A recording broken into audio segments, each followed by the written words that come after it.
انسان کی زندگی میں جو چیزیں اسے بہت زیادہ نقصان دیتی ہیں اور بہت پیچھے چھوڑ دیتی ہیں، دنیاوی معاملات سے لے کر روحانی، اخلاقی، قلبی اور قرب الہی کے معاملات تک کو جو چیزیں نقصان پہنچاتی ہیں، ان میں ایک بڑی چیز غفلت ہے۔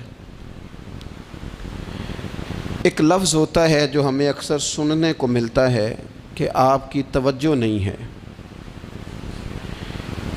یہ ڈھیر سارے لوگوں کا مطالبہ ہوتا ہے، اہل خانہ بھی مطالبہ کرتے ہیں، کئی موقع پر والدین بھی مطالبہ کرتے ہیں، غرباء بھی مطالبہ کرتے ہیں کہ امیروں کی ہماری طرف توجہ نہیں ہے۔ اور یہ بڑی لازمی سی بات ہے کہ کسی چیز پر جب توجہ رہتی ہے تو وہ چیز بہتر ہو جاتی ہے، اور جب عدم توجہی کا لوگ مظاہرہ کرتے ہیں تو وہ معاملہ خراب ہو جاتا ہے۔ یہ جو عدم توجہ ہے اسی کو غفلت کہتے ہیں، اور جب انسان کے مزاج پر غفلت طاری ہوتی ہے اور غفلت اس پر پوری طرح غلبہ کر لیتی ہے تو پھر اس کی زرخیز زمین کو وہ بنجر کرتی ہے۔ غفلت انسانی دل کے لیے بڑی نقصان دہ چیز ہے اور انتہائی تکلیف اور ضرر کا باعث ہے۔ دلوں پر جو قحط نازل ہوتا ہے، قحط، ویران ہو جاتے ہیں دل، اور جو دلوں پر خشکی نازل ہوتی ہے کہ طبیعتیں خشک ہو جاتی ہیں، یہ غفلت کی وجہ سے ہوتی ہے۔ جو لوگ غافل ہو جاتے ہیں نا، اپنے معاملات کا دھیان نہیں رکھتے، دیکھیں نا، آپ کو کھانا کھاتے بھی غافل نہیں ہونا چاہیے۔ اگر کھانا بھی غیر معتدل کھا لیا جائے تو وہ انسان کی طبیعت کے لیے باعث ضرر بن جاتا ہے، نقصان کا باعث بنتا ہے۔ بات کرتے ہوئے بھی غافل نہیں ہونا چاہیے، کئی دفعہ جملے ایسے نکل جاتے ہیں جو انسان کے لیے پھر شرمندگی کا باعث بنتے ہیں۔ انسان کو غافل ہو کر کوئی کام نہیں کرنا چاہیے، غافل ہو کر، مدہوش اور بے ہوش ہو کر نہیں۔ غفلت دل کو ویران کرتی ہے، طبیعت میں خشکی لاتی ہے۔ غافل کبھی نہ بنے۔ قرآن مجید فرقان حمید نے ارشاد فرمایا کہ اقترب للناس حسابہم، فرمایا لوگوں کے حساب کا وقت قریب آ گیا، وہم فی غفلۃ معرضون، اور وہ ابھی بھی غفلت میں منہ پھیرے ہوئے ہیں۔ ٹائم آ گیا حساب دینے کا، لیکن وہ ابھی بھی غافل ہیں۔ ہمارے جو زیادہ تر نقصان زندگی میں ہوئے ہیں وہ صرف ہماری غفلت کی وجہ سے ہوئے ہیں۔ ہم نے چیزوں پر توجہ نہیں دی، چیزیں گڑبڑ ہو گئیں۔ جس آدمی نے پھول لگائے ہوں، پھل لگائے ہوں، کھیتی لگائی ہو، وہ دانہ ڈال کے پانی دے کے فارغ نہیں ہو سکتا، اسے توجہ کرنی پڑتی ہے۔ اور کسی نے کہا تھا مالی جیندے ہون تو پھر بوٹے سوکدے نہیں، اگر موجود ہونا ان کو سینچنے والا، رکھوالی کرنے والا، تو پھر ان کی جڑیں کبھی خشک نہیں ہوا کرتی۔ ہماری جو غفلتیں ہیں یہ بڑی ضرر کا باعث ہیں، نقصان کا باعث، اور مجبوری معاف ہوتی ہے، غفلت معاف نہیں ہوتی۔ اسکول میں پڑھتے تھے، مدرسے میں پڑھتے تھے، تو ایک مجبوری ہو گئی جی، خدا نخواستہ گھر میں کوئی پریشانی ہو گئی تو اساتذہ اس پر سزا نہیں دیتے۔ کوئی خوشی کا موقع ہے گھر میں، فیملی میں کسی کی شادی ہے، اساتذہ اس پر سزا نہیں دیتے۔ لیکن اگر کبھی پتہ چلتا تھا نا کہ یہ گھر سے تو آیا تھا لیکن مدرسے نہیں آیا، یہ اسکول نہیں آیا، رستے میں غافل ہو گیا، تو یہ بات خوفناک تھی۔ یہ قابل سزا جرم تھا کہ تو غافل ہو گیا اپنی پڑھائی سے، تو گھر سے آیا اور یہاں نہیں آیا۔ غفلت قابل سزا ہوتی ہے، مجبوری کی معافی ہوتی ہے۔ ہمارا آج کل جو مسئلہ ہے وہ غفلت کا ہے۔ ڈھیر سارے لوگ ہیں، سمجھدار بھی ہیں، سیانے بھی ہیں، معاملہ فہم بھی ہیں، باشعور بھی ہیں، تعلیم کی ڈگریاں بھی رکھتے ہیں، لیکن اگر ان کی زندگیوں کی تکلیفوں کو دیکھا جائے اور بے آباد روح کو دیکھا جائے اور سجدوں سے ان کی دوری کو دیکھا جائے تو ایک ہی بات سمجھ میں آتی ہے کہ پتہ سارا ہے لیکن لے ڈوبی ہے غفلت، توجہ نہیں کی۔ لائق بچہ بھی نالائق ترین زندگی گزارتا ہے، اس لیے کہ اس کے لائق ہونے کے ساتھ ساتھ اس کا توجہ کرنا بھی تو ضروری ہے نا۔ نرے لائق کا کیا فائدہ اگر وہ محنتی نہیں، اگر وہ توجہ ہی نہیں کرتا، اپنا سبق دھیان سے سنتا پڑھتا ہی نہیں، تو بھی جتنا مرضی لائق ہو پیچھے رہ جائے گا۔ اور کئی نالائق ہوتے ہیں، رٹا لگا کے پاس ہوتے ہیں، پر چلو رٹا تو لگاتے ہیں نا، محنت تو کرتے ہیں نا، جد و جہد تو کرتے ہیں۔ کئی نالائق جد و جہد کے باعث آگے گزر جاتے ہیں، اور کوئی اسی چکر میں رہ جاتے ہیں، میں بڑا لائق ہوں، کل پڑھ لوں گا، پرسوں پڑھ لوں گا، ہفتہ تیاری کر کے پاس ہو جاؤں گا۔ اپنی زندگی سے غفلت کا پردہ اٹھائیں، اور غفلت اس کے لیے فیصلہ کرنے کی ضرورت ہوتی ہے، پلاننگ کرنے کی نہیں، فیصلہ کرنے کی ضرورت ہوتی ہے کہ میں نے اب غفلت کرنی۔ ہم نہ جب بھی کوئی پروگرام بناتے ہیں تو منصوبہ بندی شروع کر دیں، منصوبہ بندی نہ کریں، فیصلہ کریں، کہیں کہ میں نے غافل نہیں ہونا۔ غفلت غرق دنیا کا نام ہے، اپنے آپ کو غفلت سے بچائیں۔ آپ دیکھیں حضرت کعب بن مالک رضی اللہ تعالیٰ عنہ فرماتے ہیں، بخاری میں موجود ہے، فرماتے ہیں کہ جنگ میں پیچھے رہ گیا تھا، میرا خیال تھا کل چلا جاؤں گا، گھوڑے اور سواریاں میرے پاس تیز ہیں، مضبوط ہیں، پرسوں چلا جاؤں گا، تیزی سے بھاگ کے میں پہنچ جاؤں گا، میں قافلے کے ساتھ شامل ہو جاؤں گا، لیکن بس تھوڑی سستی ہو گئی، ذرا غفلت ہو گئی۔ آپ فرماتے ہیں جب سب لوگ چلے گئے حضور علیہ السلام کے ساتھ جہاد میں اور میں پیچھے رہ گیا، تو پھر جب چند دن گزر گئے اور محبوب کے واپس آنے کا ٹائم ہو گیا، تو اب میں غور کرتا سمجھتا تو مجھے مدینے میں یہاں بزدل لوگ نظر آتے، اور کون نظر آتے؟ جو منافق تھے، وہ منافق بزدل دکھائی دیتے، یا مجھے عورتیں اور بچے دکھائی دیتے۔ میں پریشان ہوا، حضور واپس آ گئے، جنہوں نے بہانے کیے تھے نا منافقین نے، یہ مجبوری تھی اس لیے نہیں جہاد پہ گئے، یہ جنہوں نے بہانے کیے تھے انہیں مل گئی معافی، اور میں نے سچ بولا، میں نے کہا یا رسول اللہ میں غافل ہو گیا تھا۔ اب کہتے ہیں میں نے جب کہا نا حضور سستی ہو گئی تھی، ذرا غفلت ہو گئی، تو بندہ محبوب سے ہی غافل ہو جائے، بندہ وہیں سے غافل ہو جائے۔ جو دم غافل سو دم کافر، سانو مرشد اے ہو پڑھایا۔ جب کہا نا حضور وہ غلطی ہو گئی، کوئی مجبوری نہیں تھی، تو فرماتے ہیں باقیوں کو معافی مل گئی، میرے ساتھ حضور ناراض ہو گئے۔ ایک دن نہیں، 2 دن نہیں، 50 دن حضور ناراض رہے۔ مدینے کی گلیوں نے مجھے پہچاننا چھوڑ دیا، در و دیوار سے مجھے یوں لگتا تھا کہ میں پردیسی ہوں۔ فرماتے ہیں میں مسجد میں آتا تھا، میں جب محبوب کو دیکھتا تو حضور رخ انور پھیر لیتے، اور مجھے پتا تھا جب میرا چہرہ ادھر ادھر ہوتا تو پھر کریم رحمت کی نظر فرماتے ہیں 50 دن مسلسل۔ پھر مجھے حکم ہوا کہ بیوی بھی بھیج دو، میکے بچے بھی بھیج دو، ننھال یعنی تنہا رہ جاؤ۔ فرماتے ہیں وہ میں نے قید تنہائی کاٹی، لیکن شکر اللہ کا یہ ہے کہ میں سچا تھا، بس ذرا بھول گیا تھا، بس ذرا غفلت ہو گئی تھی۔ تو فرماتے ہیں پھر اللہ تبارک و تعالیٰ نے میرے اوپر فضل یہ فرمایا کہ میری توبہ کا اعلان رب نے قرآن مجید میں فرمایا۔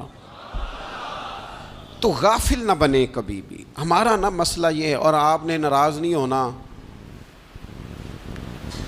ڈھیر سارے لوگ غافل ہو جاتے ہیں، مالدار بھی غافل ہیں، صاحبان علم بھی الا ماشاء اللہ بہت ساری جگہوں پہ غافل ہیں۔ جن لوگوں کو 4 لوگ جاننے لگ جاتے ہیں، کوئی مقام حاصل ہو جاتا ہے، وہ بھی بہت ساری جگہوں سے غافل ہو جاتے ہیں الا ماشاء اللہ۔ غفلت بڑی تکلیف والا منظر ہے۔ جو لوگ سمجھتے ہیں نا میں اب گڈ بک میں آ گیا ہوں، اب میں اچھا ہو گیا ہوں، اب میرے لیے خیر کہا جاتا ہے، مجھے اچھائی شاید یہ مستقل میرے ساتھ رہے گی، تعریف ہی ہوگی ہمیشہ، وہ بھی غافل ہو جاتے ہیں۔ اور یہ غفلت ٹھیک نہیں ہوتی۔ وجہ دیکھنی چاہیے کس وجہ سے انسان کو وقار مل رہا، عزت مل رہی۔ اپنی زندگی سے غفلت کو اتار پھینکیں۔ تھوڑی دیر کی تو غفلت ہوتی ہے، لمبی تو نہیں۔ 2 منٹ کے لیے صرف اس نے ڈرائیونگ کرتے ہوئے چہرہ موبائل کی طرف کیا تھا، 2 ہی تو منٹ لگے تھے۔ لمحوں نے خطا کی تھی، صدیوں نے سزا پائی۔ لمحوں نے خطا کی تھی، صدیوں نے سزا پائی۔ ایک لمحے کے لیے غافل ہوئے تھے اور صدیاں، نسلیں روتی رہ گئیں پیچھے بچے تڑپتے رہ گئے، اہل خانہ پریشان رہ گئے، ماں باپ ساری زندگی روتے رہے، لیکن یہ 2 منٹ کے لیے یہ غفلت جو ہے یہ بڑی تکلیف والا معاملہ۔ اپنی زندگی سے غفلت کو اتارنا ہے، غافل نہیں بننا، ہر وقت توجہ اور ساری باتوں پہ توجہ۔ بعض اوقات لوگ ایک طرف توجہ کر کے ایک طرف سے غافل ہو جاتے ہیں، نہ، توجہ ہمہ پہلو رکھنی ہے۔ ہمارے ذمے جتنے بھی حقوق ہیں ان سب پر توجہ، ہر چیز کا خیال، ایسا نہ ہو کہ عبادت کرتے رہ جائیں اور حقوق العباد ہم سے چھوٹ جائیں، اور حقوق العباد اتنے زیادہ ادا کریں۔ ایک صاحب مجھے کہنے لگے ایک دفعہ بڑے وثوق کے ساتھ، کہنے لگے جی معاذ اللہ ثم نہیں جی ٹائم ملتا پھر نماز دا کی کریے، روزی کمانا بھی تو عبادت ہے نا۔ تو میں نے کہا آپ نے عبادت کرنا ایک حصہ قبول کیا ہے، آپ نے کل عبادت نہیں قبول کی۔ عبادت کل ہے، ہمہ پہلو، ایک حصہ آپ قبول کر کے نکل گئے اور باقی آپ نے چھوڑ دی۔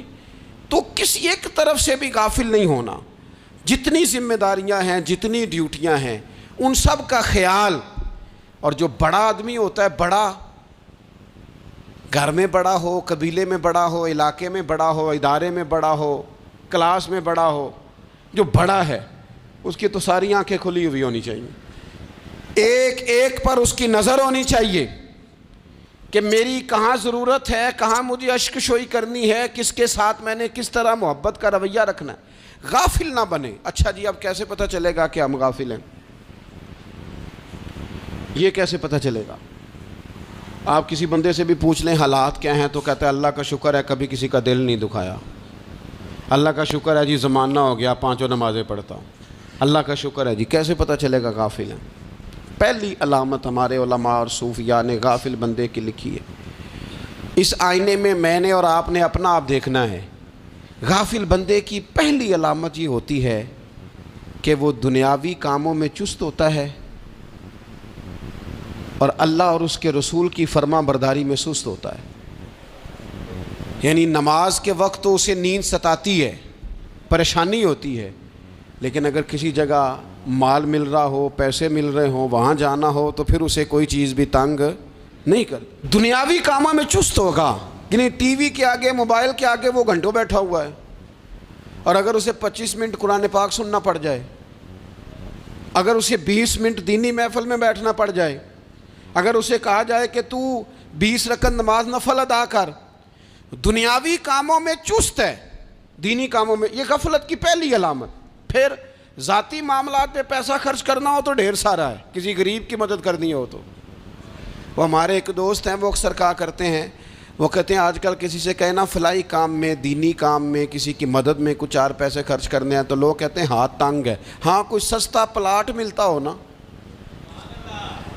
اور اگر یہ سمجھ آ جائے کہ وہ مجبور ہے بیچارہ بیچنے والا، تو پھر کہتے ہیں میں 2-3 دوستوں کو پھاڑ لے سن۔ ذاتی کاموں میں جب بندہ چست ہو اور دینی کاموں میں سست ہو تو مطلب یہ ہے کہ بندہ غافل ہے۔ پہلی علامت غفلت کی۔ اور غفلت کی دوسری نشانی یہ ہے کہ انسان گناہ کے کاموں کو معمولی سمجھنے لگ جاتا ہے، یہ غافل بندے کی نشانی ہے۔ گناہ کو معمولی سمجھتا ہے، چھوٹا سمجھتا ہے۔ آج کل لوگ کہتے نہیں میں کو اکیلا کر رہا ہوں، ساری دنیا ہی کرتی ہے۔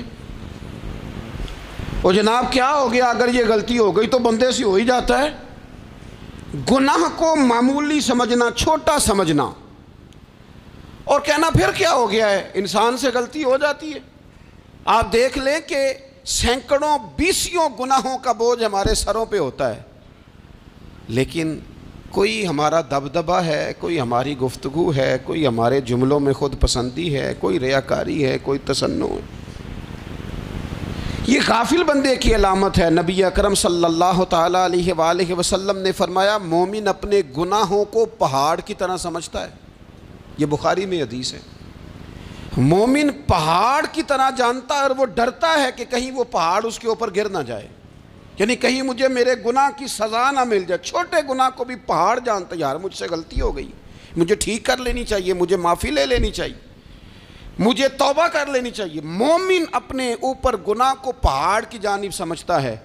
اور حضور علیہ الصلوۃ والسلام فرماتے ہیں کہ یہ جو فاسق اور فاجر ہوتا ہے نا، اللہ کا نافرمان، یہ گناہ کو مکھی کی طرح سمجھتا ہے، یہ سمجھتا ہے میں نے اشارہ کرنا ہے مکھی نے اڑ جانا ہے۔ مومن کی علامت یہ ہے کہ وہ پہاڑ جانتا ہے اگر غلطی ہو جائے تو پہاڑ۔ امام اعظم ابو حنیفہ رحمۃ اللہ علیہ گزر رہے تھے تو بارش ہو گئی تھی اور کوفہ میں کیچڑ تھا، تو آپ نے جو جوتے پہنے ہوئے تھے ان جوتوں سے چلتے ہوئے نا آپ کے پاؤں سے کچھ مٹی اڑی، تو سامنے ایک یہودی تھا، اب اس زمانے میں دیواریں کچی ہوتی تھیں، اس کے دیوار پر جا کے وہ مٹی جو تھی وہ لگ گئی۔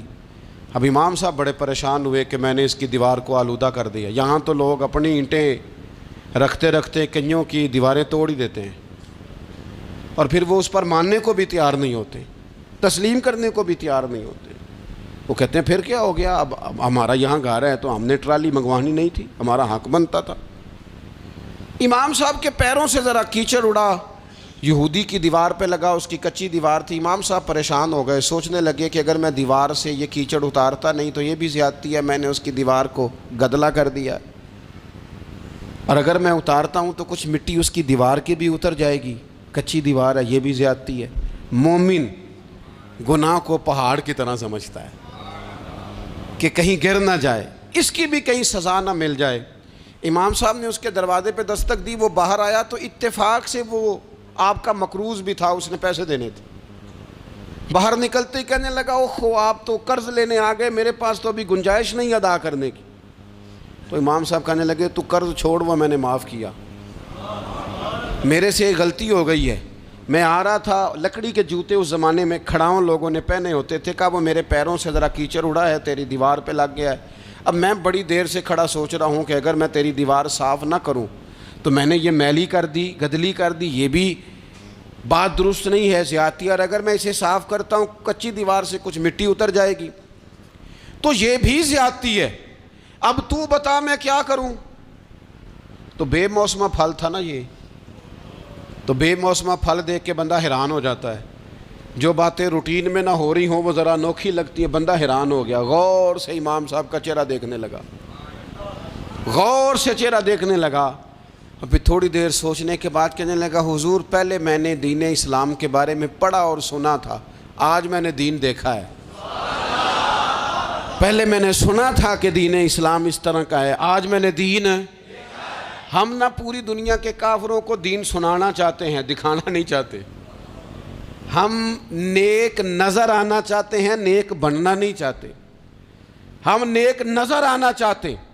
نتیجہ کیا نکلتا ہے کہ کچھ عرصے کے بعد پتہ چل جاتا ہے بندہ کس لیول کا نیک ہے، کیا معیار ہے اس کی نیکیوں کا۔